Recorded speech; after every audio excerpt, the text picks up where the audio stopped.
I instantly felt the difference. Rookie mistake, because it's happened before. That's a bit unusual actually. Maybe I'm just getting grumpy. About 120, 130 k's travelled yesterday. Pretty happy with that. You're out of fuel, 0 left in the tank. Take a bit more out as well. Fuel is not an issue, but there's a lot. So I can come up with a fix.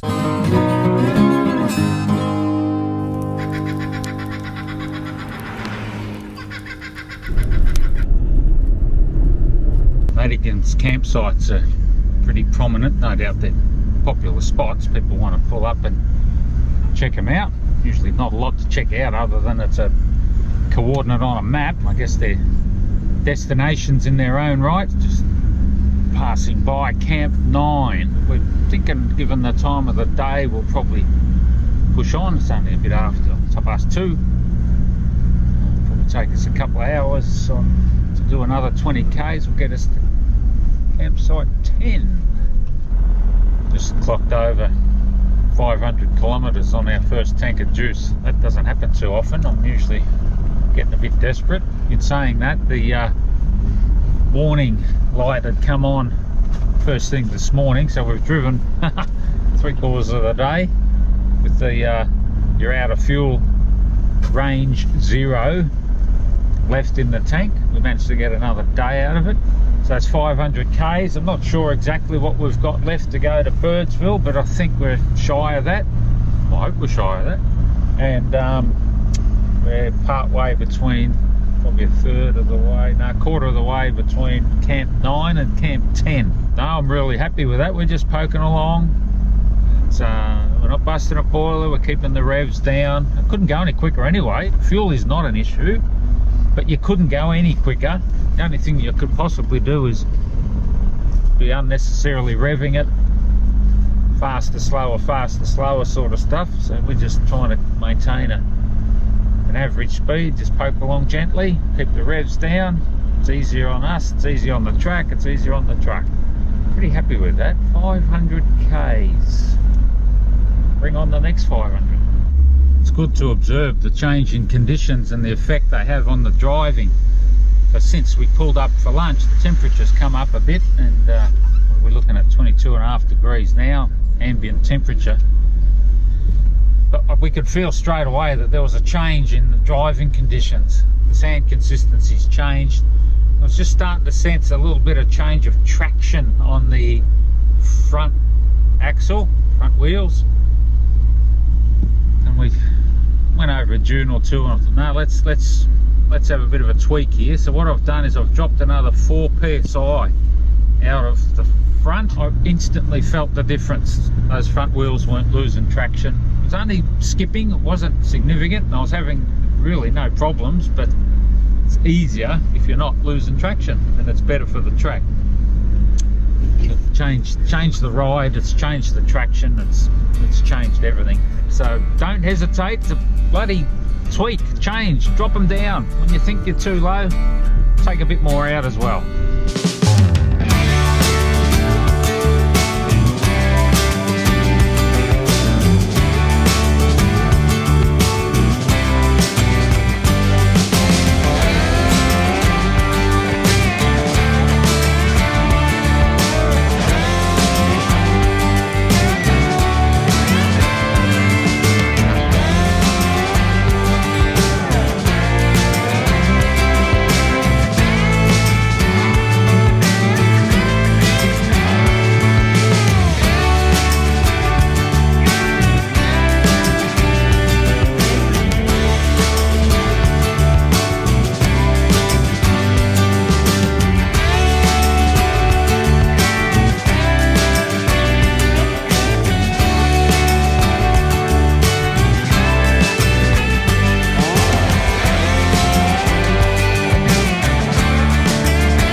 Madigan's Camp 11. That's just shy of the footy field. We're probably not going to poke out there at the moment. We'll put that on the back burner for next time. Good excuse to come back. But I was just poking around here, Camp 11. So logbook over there in a holster, which is good. Everyone can acknowledge that they've been here and document. Good for emergency if need be.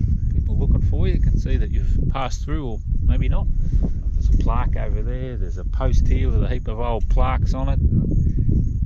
Most of it's just people putting their own plaque here saying they've been here. And I do wonder if that's any different to getting charcoal and writing your bloody name in the mountain cattlemen's huts, or, you know, tagging the bridge at the local railway station. I don't know, I'm just going to say it.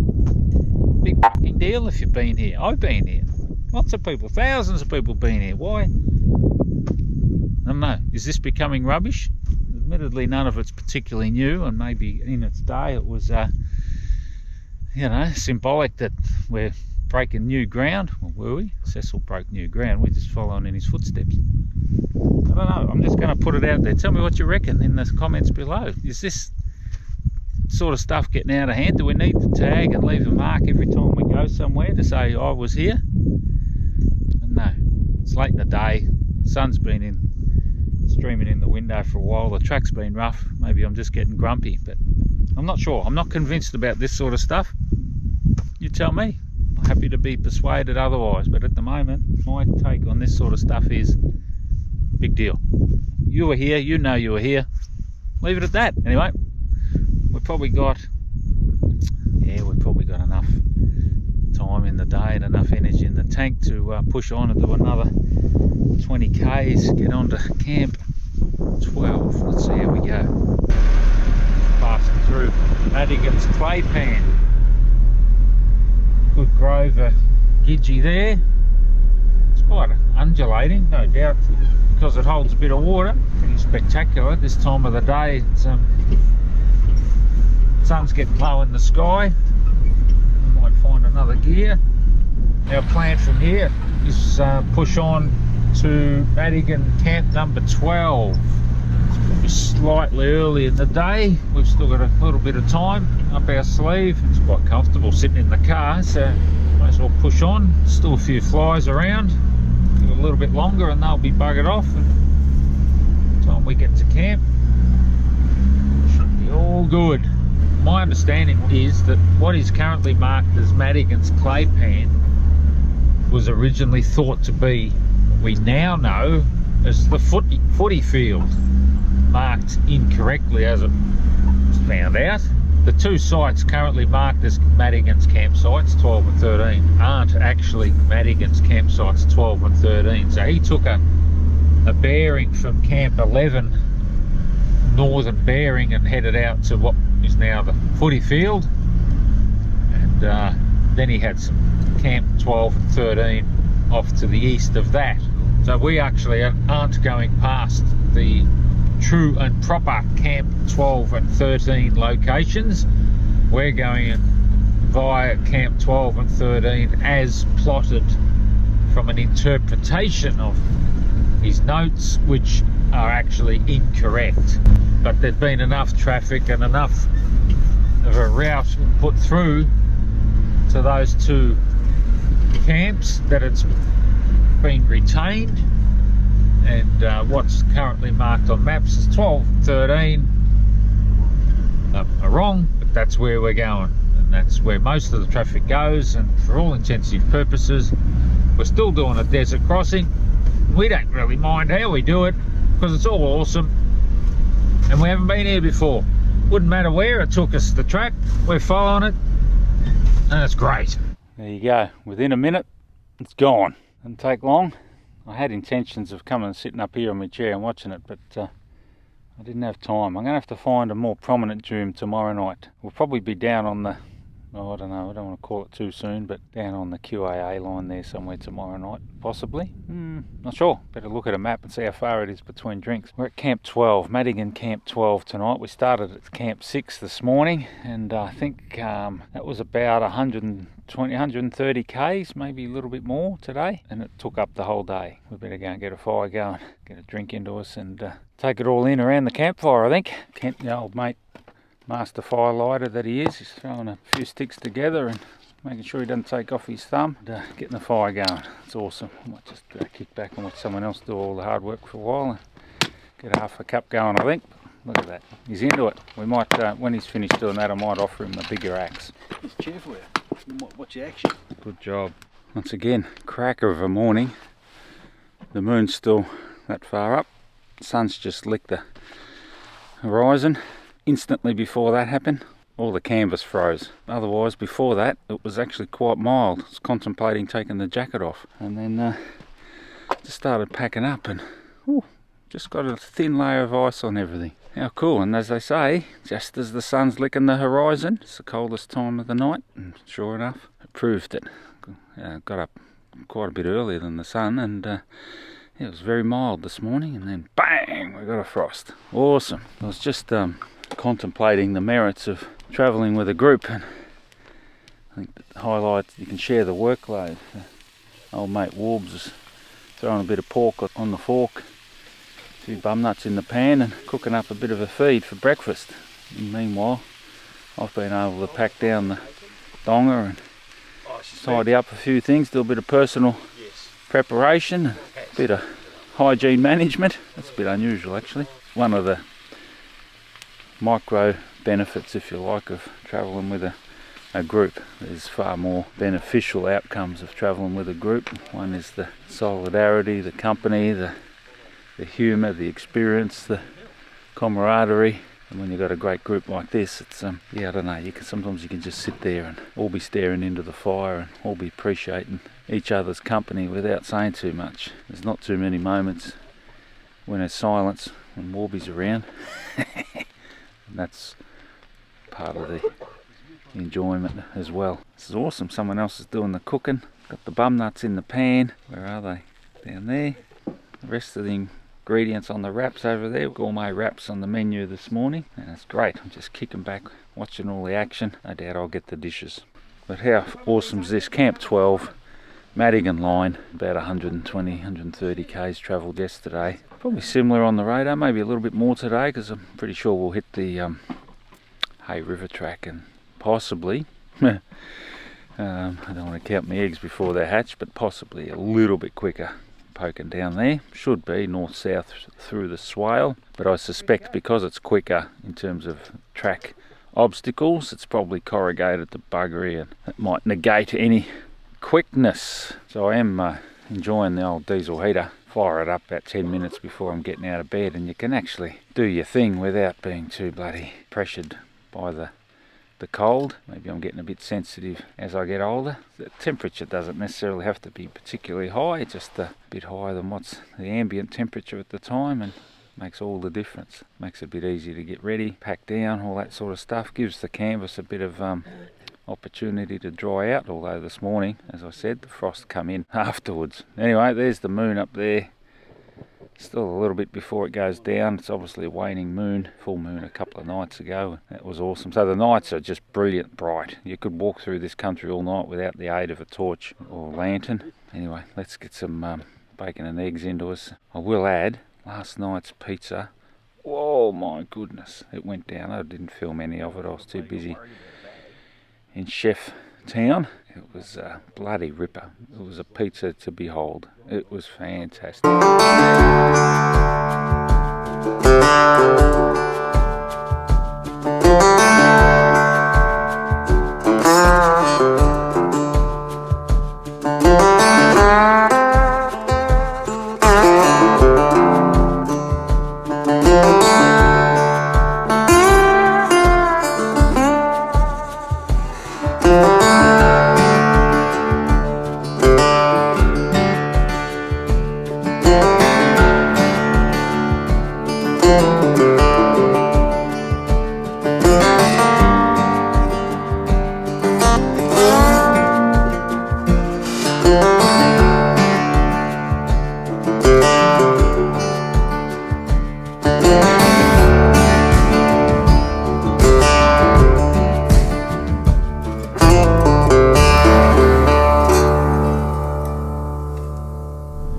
Cracking day once again. The sky is featureless when it comes to clouds, but what's interesting is the terrain has changed from dominant dunes to consistent sort of mid-level dunes. You're just one after the other. You're constantly in a dune, weaving in and out, in and out, in and out. There's no opportunity There's no swales basically. You don't get a chance to pop it into third gear and run for 10, 20, 30 meters.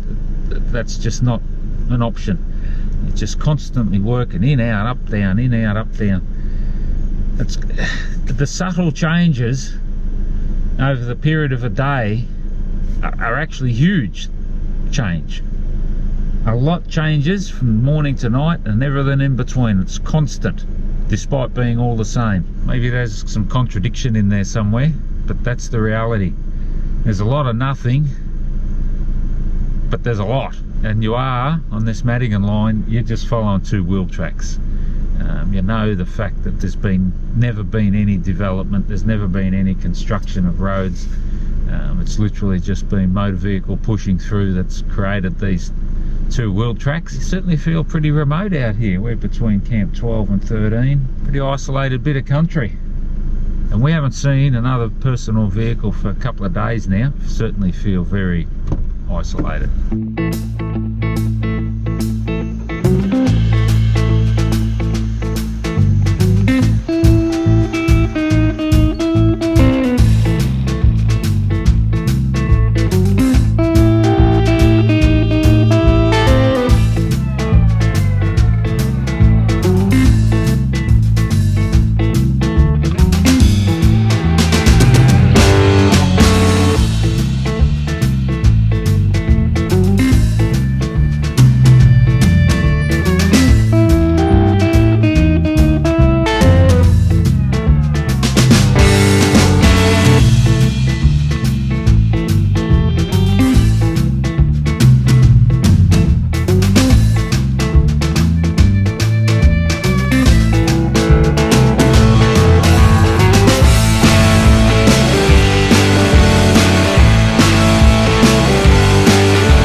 Sometimes stopping to get the footage gives you opportunity to just take in a different perspective. If I didn't stop to get the footage, I wouldn't have walked out onto this dune and taken a moment to take in the view. The country's just changed again.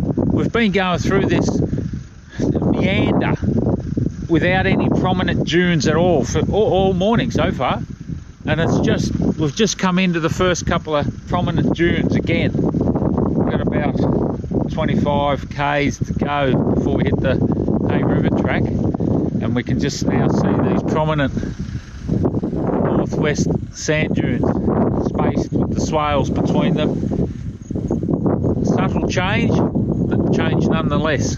Oh yeah, getting a bit of footage means stopping and taking it all in. Well worthwhile.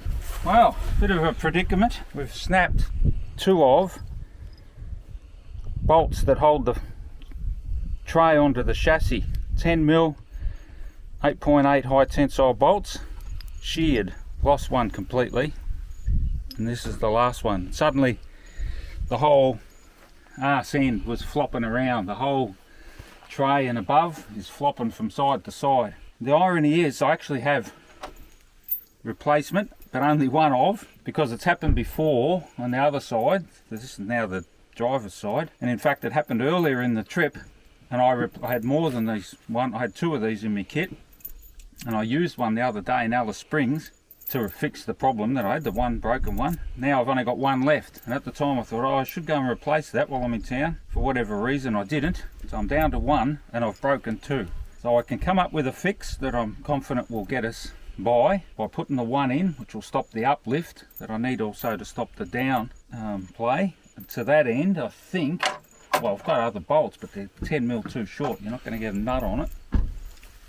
To that end, I think what I'll do is, we just found down the track someone else's misfortune, I suspect, a big lump of hardwood laying on the track. So I might use the chainsaw and cut a custom wedge out of that and put that between the chassis and the tray to stop the down movement, and I can strap that down to stop it moving, and the strap will also stop the uplift, and I'll have a bolt back in the original position because there's two mounting points, one bolt, one strap and a wedge, and that'll make this side a bit rigid. But the hinge point, these trays and chassis, there's a huge amount of flex in the chassis, and the tray's been made with a 3-point mounting system to compensate for all that flex. What I'm doing here, to a certain extent, it'll still allow it to flex, but there's clearly an engineering problem here when I'm breaking, snapping, clean snapping two 10mm high tensile bolts. There's so much going on there. If you've got a solution how I might be able to fix this, let us know. But you won't have that solution when I need it, because it's now, but long term, we'll see if we can improve the design.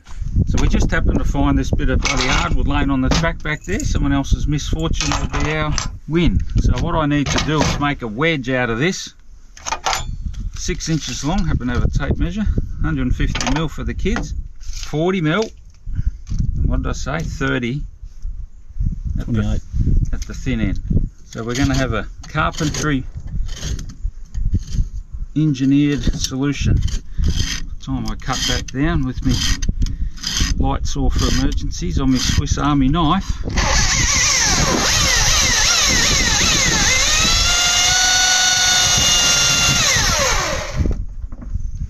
rookie mistake, leave the door open.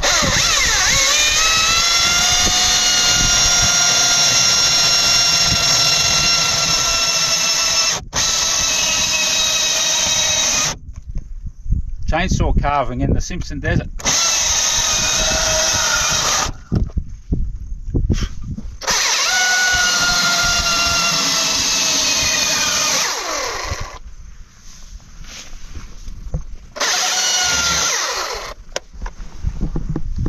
Going through life, you build up a suite of skills. You never know when they're going to come into play or when you're going to need them. I'll be a little bit on the piss there with me wedge, but I think it's going to do its job. And in this case, dragging out the old chainsaw skills. So herein lies the issue. This big bracket here, it's got a big pin through there, and here's the subframe of the tray running right through there, and there's the chassis down there. That's the main vehicle chassis, that's the subframe of the tray, and it's got this big bracket through here, triangle piece there behind the wiring, and it pivots off this point up the top here, this big bolt, and there's another one on the other side and a similar version on the back perpendicular to these, so that all the flex can happen. And what's happened here is, here's the broken bolt, it was in there from the other side, and I've just tried to line up the holes a bit. That's snapped clean off, and there's another one just behind the wiring loom here. So what I've done is I've made a wedge to spread to even out the gap between the subframe of the tray and the chassis member to get those holes to line up. I've got one bolt that I can put in here, then I'll take my wedge and I'm going to put it in parallel to these to the chassis and the tray as a packer. I'm going to leave that in there, and I'm going to tie right around the chassis and up around the top end of this tray subframe to hold all that together, clamping on the wedge. One bolt, clamp, ratchet strap, fix everything. If I don't put these on, the next thing we'll be fixing up is me patching up my hands. Seen this trick? Yeah, shorten them up. So you can have a continuous loop. Yeah.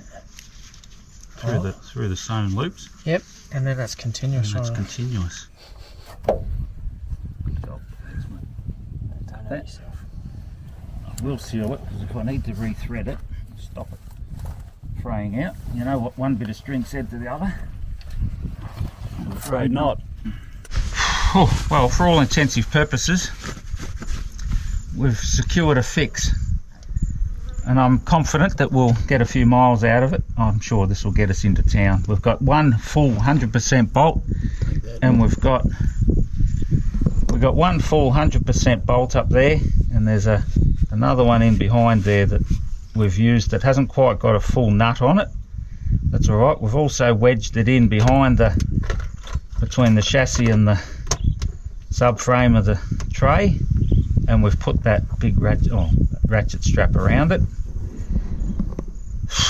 I'm not sure what can go wrong there other than the other side lets go, but we need a long-term solution, so if you got one, let us know. Well, you would think we arranged it.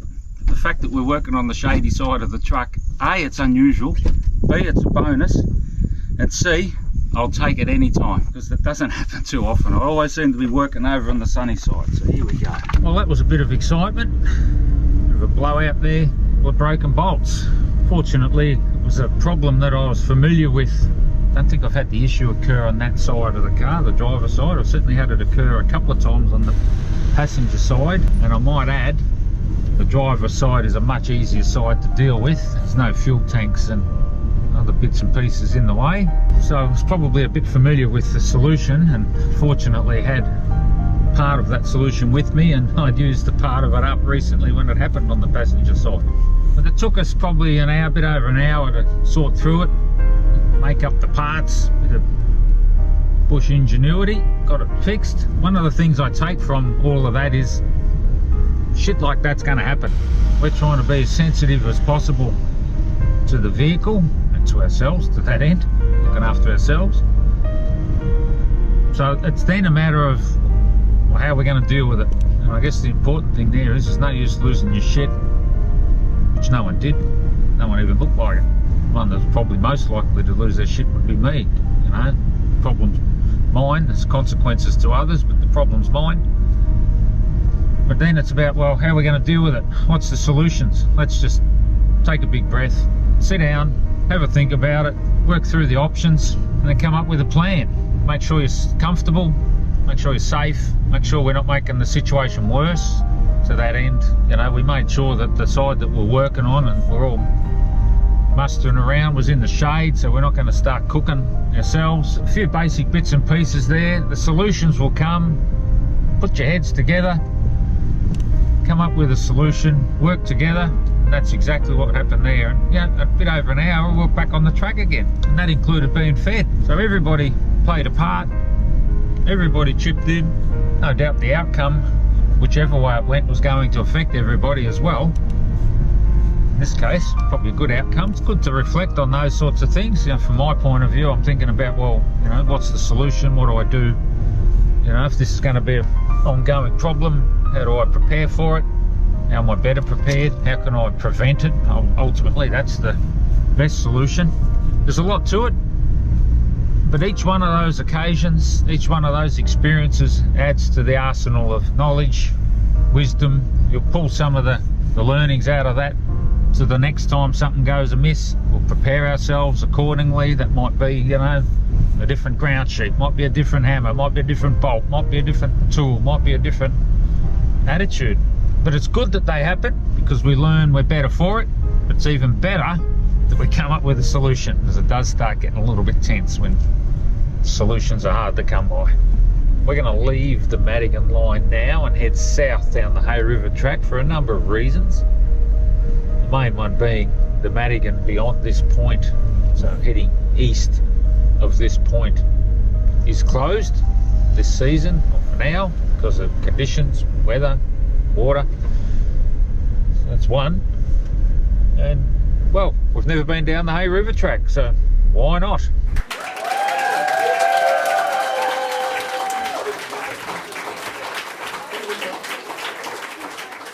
Oh, it's nasty. Don't normally have that stuff. The whole journey across the Madigan, across the Simpson for that matter, is really just a commute. Once you climb one of these sand dunes, just stop at the top and walk back and have a look. If everything's right, you should see your tread pattern all the way up the hill. That's where we're going.